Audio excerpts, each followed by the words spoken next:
অনেকদিন আগেকার কথা, একটা গভীর জঙ্গল ছিল। সেই জঙ্গলে নানা রকম পশু পাখি বাস করত। সেই জঙ্গলে একটা ভীষণ চালাক এবং বুদ্ধিমান শেয়াল বাস করত। একদিন শেয়ালটির ভীষণ খিদে পেয়ে যায়। তারপর সে খাবারের খোঁজে জঙ্গলের মধ্যে বেরিয়ে পড়ল। তারপর সে জঙ্গলের এদিক ওদিক খাবারের সন্ধানে ঘুরে বেড়াতে লাগল। ঘুরতে ঘুরতে অবশেষে একটা মৃত মহিষ শেয়ালটি দেখতে পেল। তারপর শেয়ালটি মৃত মহিষটিকে দেখে ভীষণ খুশি হল। অনেকদিন পর সে পেট পুড়ে মহিষের মাংস খেতে পারবে, তাই ভেবে সে মহা আনন্দে মৃত মহিষটির কাছে এগিয়ে গেল। তারপর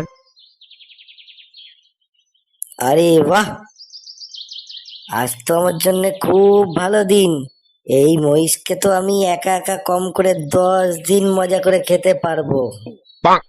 কিন্তু এই মহিষের চামড়া এত মোটা আর শক্ত, এ তো আমি দাঁত দিয়ে ছিঁড়তে পারবো না। ঠিক সেই সময় একটা সিংহ ওই পথ দিয়ে যাচ্ছিল। সিংহকে দেখে শেয়াল বলল, আসুন আসুন মহারাজ, আমি তো আপনারই অপেক্ষা করছিলাম। দেখুন এই মহিষটা আপনার জন্যে। এটা আপনি আর আমি পেট ভরে খাবো মহারাজ। কে? তুই কাকে কি বলছিস? তোর মাথা ঠিক আছে? তুই জানিস আমি কে? আমি হলাম এই জঙ্গলের রাজা। আর তুই আমাকে একটা মরা মহিষের মাংস সাজছিস? তুই জানিস না আমি নিজে হাতে শিকার ধরে খাই? এই কথা বলে সিংহটি ওইখান থেকে চলে গেল। কিছু সময় পর ওইদিকে একটা বাঘ আসছে দেখে শেয়াল চিন্তা করতে লাগলো। ওহো, এবারটা বাঘ দেখি এবার এই দিকেই আসছে। এবারটা যদি এখানে চলে আসে তাহলে তো সব মাংস খেয়ে ফেলবে, কিন্তু আমার জন্য কিছুই রাখবে না। যে কোনো উপায়ে বেটাকে এখান থেকে ভাগাতেই হবে।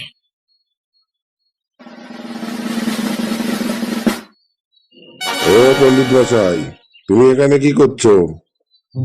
যাও এখান থেকে পালাও। আমার কাছে খবর আছে এখানে একটা জঙ্গলি মহিষ পড়ে আছে।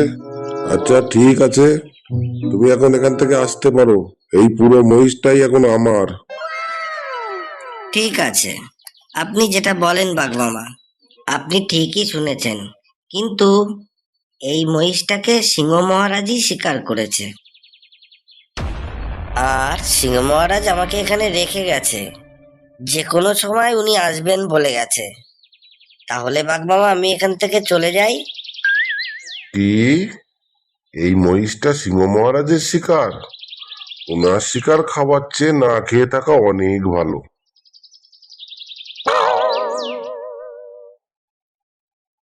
এই সব কথা শুনে বাঘ তাড়াতাড়ি করে ওইখান থেকে চলে গেল। কিছুক্ষণ পর ঘুরতে ঘুরতে একটা চিতা ওইখানে চলে এলো। আরে বন্ধু, এই এত বড় মহিষটাকে তুমি শিকার করেছো? আমার না ভীষণ খিদে পেয়েছে। তোমার অনুমতি হলে অল্প মাংস আমি এখান থেকে খেয়ে নিতে পারি। আমি তোমার খিদের কথা বুঝতে পারছি বন্ধু, কিন্তু এই শিকারটা তো সিংহ মহারাজের। আমি তো কেবলমাত্র এটাকে পাহারা দেওয়ার জন্যই এখানে আছি। শোনো বন্ধু, যে কোনো সময় মহারাজ এখানে চলে আসতে পারে। তুমি এক কাজ করো, তুমি এখানে মাংস খেতে লাগো, আমি ওই দূরে গিয়ে দেখতে থাকি। সিংহ মহারাজ এলেই আমি চেঁচাবো আর তুমি অমনি দৌড়ে পালিয়ে যাবে। ধন্যবাদ বন্ধু, তোমার মতো ভালো বন্ধুর এই জঙ্গলে অনেক প্রয়োজন আছে। তারপর যেই চিতা মহিষের শক্ত চামড়া ছিঁড়ে ফেলল এবং ভিতরের নরম মাংস বেরিয়ে এলো, তখনই শেয়াল চেঁচিয়ে বলল, পালাও বন্ধু পালাও, সিংহ মহারাজ আসছে, পালাও।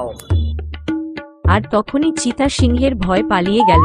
তারপর শিয়ালটি একা একা মহা আনন্দে পেট পুড়ে মহিষের মাংস খেতে লাগলো। তাহলে বন্ধুরা, এই গল্প থেকে আমরা এটা শিখলাম, শক্তি না থাকলেও বুদ্ধি দিয়ে অনেক কিছু জয় করা যায়। তোমাদের একটা লাইক আমাদের মোটিভেট করে আরো সুন্দর গল্প তৈরি করতে। বন্ধুদেরকে শেয়ার করতে ও সাবস্ক্রাইব করতে ভুলে যেও না।